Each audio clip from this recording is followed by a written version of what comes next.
बिस्मिल्लाहिर्रहमानिर्रहीम। बयान हले पियो त सुम्हण जे वक़्तु कहिड़ियूं कहिड़ियूं शयूं सुनतूं आहिनि। कुझु पहिरियों ज़िक्र थी चुको हुयो त कोशिशि करे इशा जी नमाज़ खां बाद में जल्द सुम्हे। अलबत्ता का वाद नसीहत जो अहिड़ो प्रोग्राम आहे या कोई माश जो आहे त पोइ कुझु ताईं जाॻे। नंबर 6 आहे त सुम्हण वक़्तु हर अखि में टे दफ़ा सुरमो लॻाए। मर्द ऐं औरत ॿिन्हिनि लाइ सुनत तरीक़ो आहे। जॾहिं सुम्हण जो इरादो हुजे त क़ुर शरीफ़ जी आयतूं सूरतूं पढ़े, मसलन अलहम्द शरीफ़, आयतल कुर्सी, सूरतुल मुल्क, चारों कुल शरीफ़ ऐं दरूद शरीफ़। अगरि ज़्यादा न पढ़ी सघे त थोरो थोरो करे पढ़े, हिकु हिकु सूरत पढ़े। इहा दुनिया ऐं आख़िरत जे लाइ वॾी भलाई ऐं नेक बख़्ती जी बुनियादु आहे। नंबर 7, सुम्हण खां पहिरियां तस्बीह फ़ातिमा जो बि इहतमाम करे, यानी सुबहान अल्लाह 33 दफ़ा, अल्हम्दुलिल्लाह 33 दफ़ा ऐं अल्लाहु अकबर 34 दफ़ा पढ़े। नंबर 8, सुम्हण वक़्तु सॼी करवट ते क़िबले जी तरफ़ मुंहुं करणु सुन्नत आहे।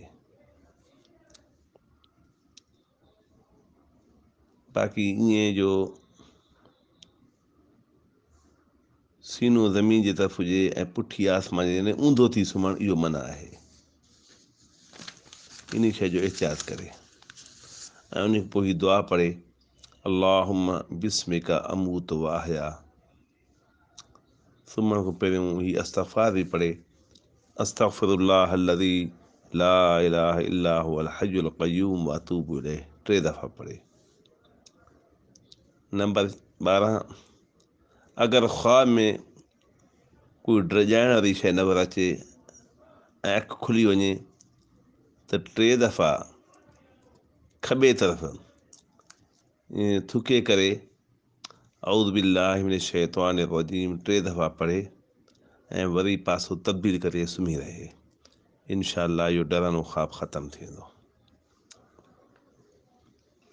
उन खां अॻिते मुआशरत जूं चंद सुनतूं। नंबर 1, सलाम करणु मुस्लमाननि जे लाइ वॾी सुनत आहे। नबी पाक सल्लल्लाहु अलैहि वसल्लम इन शइ जी वॾी ताक़ीद फरमाई आहे। सलाम करण सां पाण में मुहबत पैदा थिए थी ऐं हर मुस्लमान खे सलाम करणु घुरिजे, चाहे उहो उनखे सुञाणे या न सुञाणे। छो त सलाम इस्लामी हक़ आहे।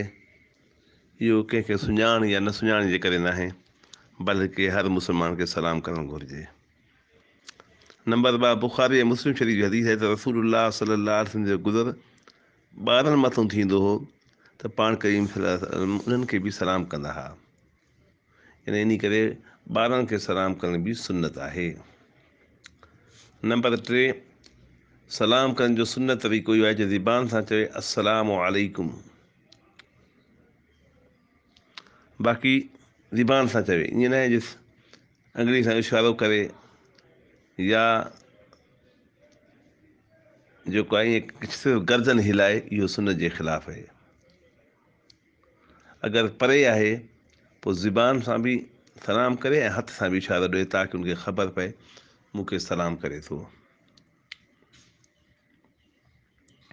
कंहिं मुस्लमान भाई सां मुलाक़ात थिए त सलाम खां बाद में मुसाफ़ियो करण बि सुन्नत आहे ऐं औरत सां मुसाफ़ियो करे सघे थी।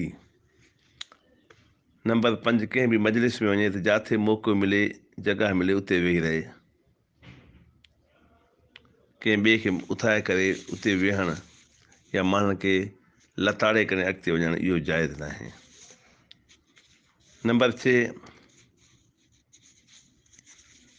अगरि कोई माण्हू तव्हां सां मिलणु अचे, तव्हां पंहिंजी जॻह सां थोरो हटी वञो अगरि मजलिस में गुंजाइश आहे, इहो बि सुन्नत आहे ताकी इन सां अचण वारे जो इकराम थी वेंदो, उनजी इज़त ऐं हौसला अफ़ज़ाई थी वेंदी।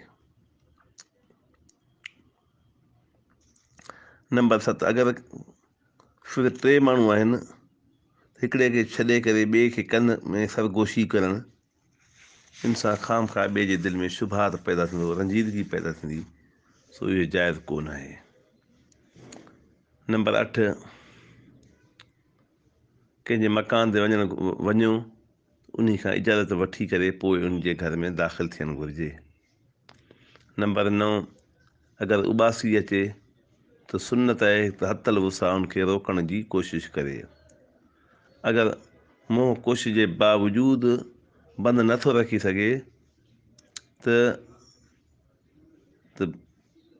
इहो खॿे हथ जी पुठी जो मुंहुं ते रखी करे उन सां मुंहं ते विझे ताकी आवाज़ जीअं ॿाहिरि न निकिरी सघे। नंबर 10, अगरि कंहिंजो सुठो कमु, सुठो नालो ॿुधो त उनखे पंहिंजे मक़सद जे लाइ नेक फाल सम्झो ऐं उन खां ख़ुशी थियणु सुन्नत आहे। यानी कंहिंजे नाले ते बदफ़ाल वठणु, भई रस्तो सही न आहे, माण्हुनि चयो भई इहो जेको नालो आहे ख़ुदा न करे बुराई वारो नालो आहे, या कंहिंखे निछ अची वई, या कोई अहिड़ो जानवर नंबर अची वियो, उन ते चए त हाणे मुंहिंजो कमु न थींदो, ऐं हीअ जेको आहे मनहूस शइ आहे, सो ईअं न कंहिं ॾींहं खे, न कंहिं नाले खे, न कंहिं लम्हे खे मनहूस सम्झणु घुरिजे। सुन्नतनि ते अमल करण सां ई बानो अलाह जो महबूब थी वेंदो आहे। इन करे हमेशह सुन्नत जी ताक़ीद करे, सुन्नत ते अमल करे, बाक़ी वसाविसनि ऐं अहिड़नि अजीब क़िस्म जे ख़्यालातनि जी परवाह न करे। उन खां पोइ आहे विसवसनि जे वक़्तु सुन्नत, कुफर या गुनाह जे वक़्तु ही पढ़णु सुन्नत आहे, अऊज़ु बिल्लाहि मिनश शैतानिर रजीम पढ़े ऐं पढ़े आमनतु बिल्लाहि व रुसुलिही। ॿी सुन्नत इहा त हक़ ताला जी ज़ात में गौर फ़िक्र न करे, बल्कि अल्लाह ताला जी मख़लूक़ात में गौर करे।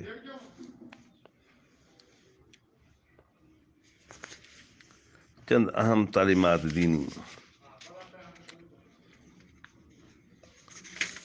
यानी जंहिं अल्लाह जे रसूल सल्लल्लाहु अलैहि वसल्लम जो चवणु मञियो, उन गोया खे ख़ुदि अल्लाह ताला जो चयो मञियो। ऐं पाण इहो बि फ़रमायूं त जेको शख़्स, उहो शख़्स असांजी जमात मां ख़ारिज आहे, जेको असांजे ॿारनि ते रहम न खाए, वॾनि जी इज़त न करे, नेकी जी नसीहत न करे, ऐं बुरे कम खां मना न करे। ॿी हदीस पाक में आहे त उहो शख़्स मलऊन आहे जो कंहिं मुस्लमान भाउ जो माली या जानी नुक़सानु पहुचाए थो या उन सां धोखो करे थो। ॿी हदीस पाक में आहे त दुनिया में अहिड़ी तरह रहो जीअं हिकु मुसाफ़िर हूंदो आहे। ॿी हदीस पाक में आहे त मुस्लमान उहो आहे जंहिंजी ज़ुबान ऐं हथ खां ॿियो मुस्लमान महफ़ूज़ रहे। हिकु ॿी हदीस पाक आहे त माउ बाप खे यानी वालदेन खे तकलीफ़ ॾियणु दुनिया ऐं आख़िरत जो वबाल आहे।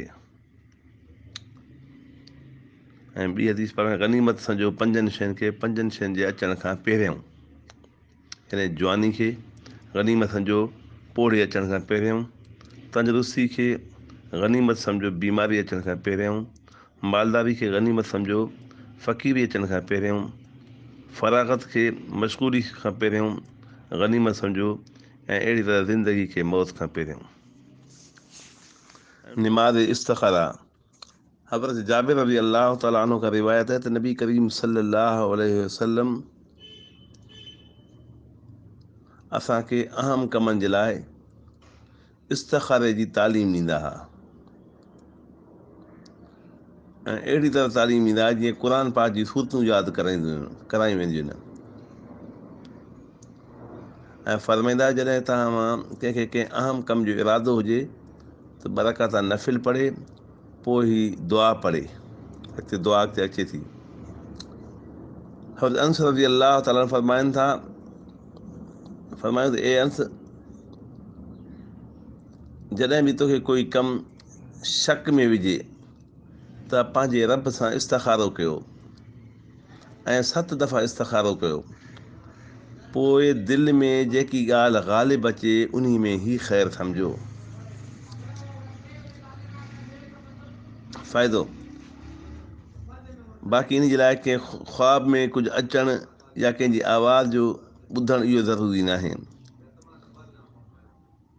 अहिड़ी तरह ॿियनि खां इस्तिखारो कराइण बि साबित कोन्हे। ॿियनि खां माण्हू मशवरो वठी सघे थो, बाक़ी इस्तिखारो पाण करे।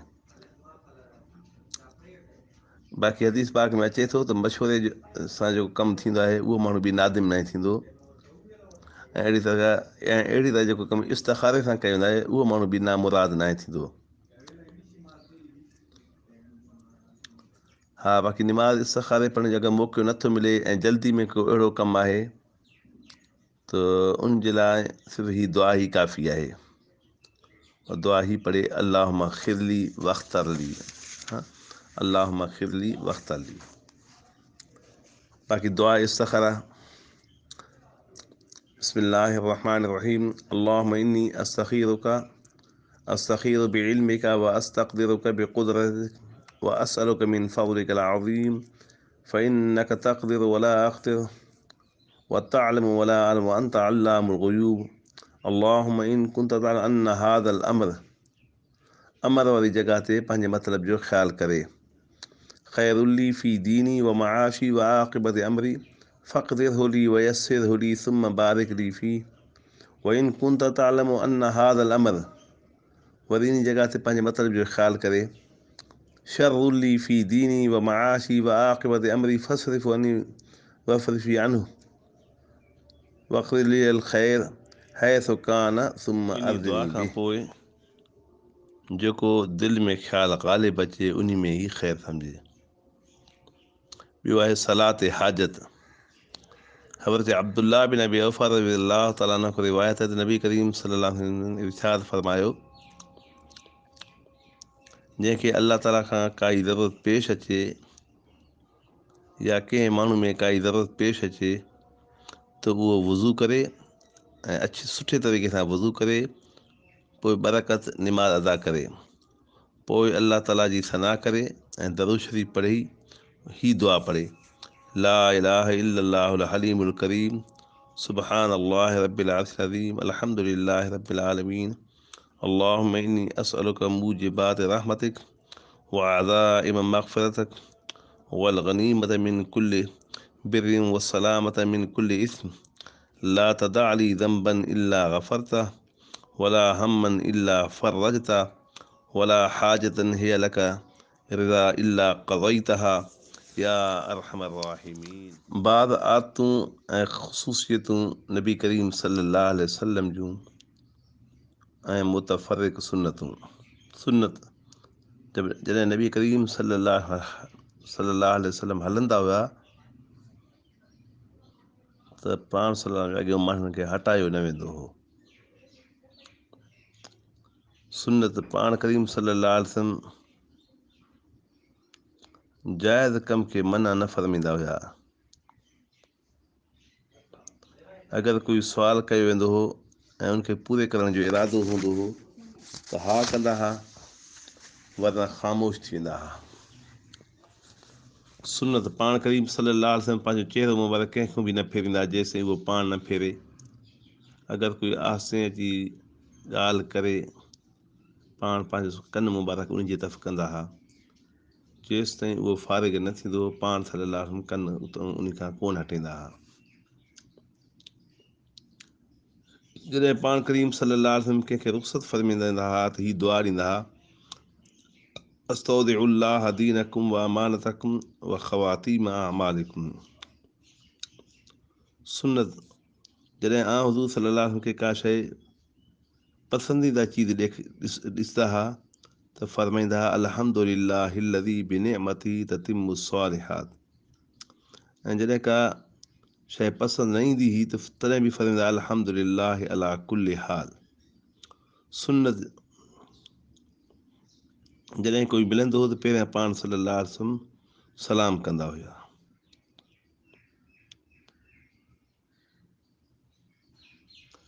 सुनत जॾहिं कंहिं शइ खे ॾिसणो हूंदो पुई ते त पूरो चहिरो मुबारक ॾिसंदा हुआ, सिर्फ़ु ईअं टेड़ाइप सां न ॾिसंदा हुआ। सुनत पाण करीम सल्लल्लाहु अलैहि वसल्लम जी निगाह मुबारक हेठि हूंदी हुई ऐं अकबर पंहिंजी मतिलबु निगाह मुबारक छा हूंदा हेठि फरमाईंदा हुआ। सुनत कंहिं सां बि मामले में सख़्ती न कंदा हुआ, बल्कि नरमी खे पसंदि कंदा हुआ। पाण करीम सल्लल्लाहु अलैहि वसल्लम इंतिहाई नरम मिज़ाज, हलीम मुत्तबा ऐं रहम दिल हुया। सुनत नबी करीम सल्लल्लाहु अलैहि वसल्लम हलण वक़्तु ऐं पांव पेर मुबारक खणंदा त कदम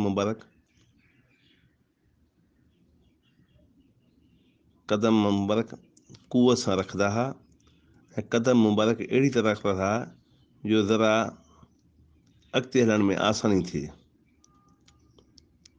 गोया के कंहिं बुलंदी वारी जॻह खां हेठां वारी जॻह अची रहिया आहिनि।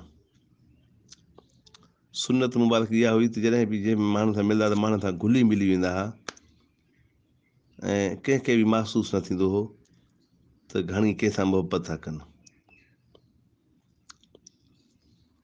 सुनत अगरि कोई ग़रीब ईंदो हो या कोई पोढ़ो ईंदो त पाण सल्लल्लाहु अलैहि वसल्लम सां त पाण करीम सल्लल्लाहु अलैहि वसल्लम सड़क जे किनारे बि बीही करे उन जी ॻाल्हि खे तवजो सां ॿुधंदा हुआ।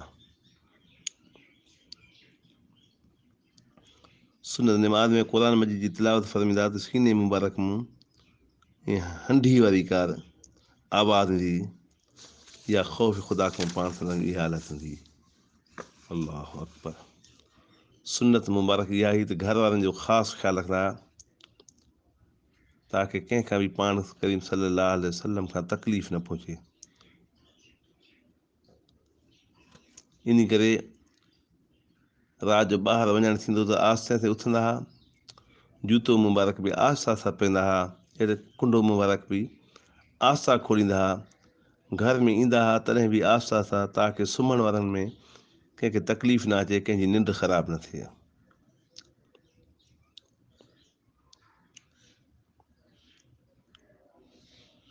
सुनत इहा मुबारक हुई जो कंहिं क़ौम जो वॾो माण्हू ईंदो हो या सरदार ईंदो हो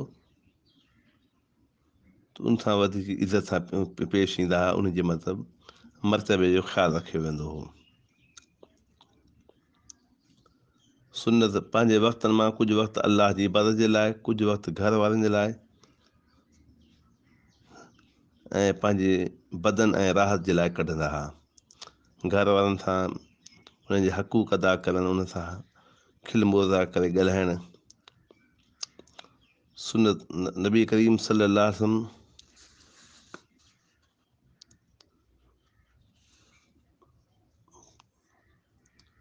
सुनत पड़ोसी सां पाड़े वारनि सां एहसान करणु, वॾनि जी इज़त करणु ऐं नंढनि ते रहम करणु।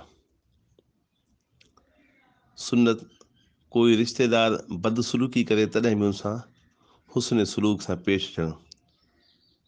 सुनत जो जेके माण्हू दुनिया जे एतबार खां कमज़ोर आहिनि उनजो बि ख़्यालु रखनि।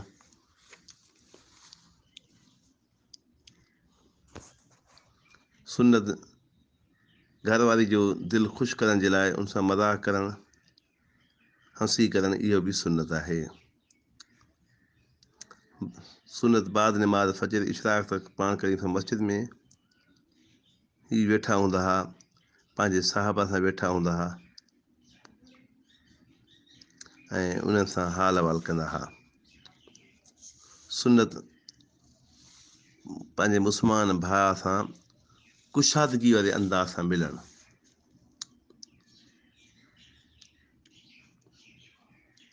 सुनत सवारी ते उनजे मालिक खे अॻिते वेहण हुकुम आहे, उनजी इजाज़त खां बग़ैर पाण माण्हू अॻिते न थी वेहे, इहा बि सुनत आहे, छो जो उहो सवारी जेको आहे सवारी जो मालिक आहे। तमत बिल ख़ैर रब्बना तक़ब्बल मिन्ना इन्नका अंतस समीउल अलीम व तुब अलैना इन्नका अंतत तव्वाबुर रहीम। अल्लाह करीम असां सभु खे अमल करण जी तौफ़ीक़ अता फ़रमाए।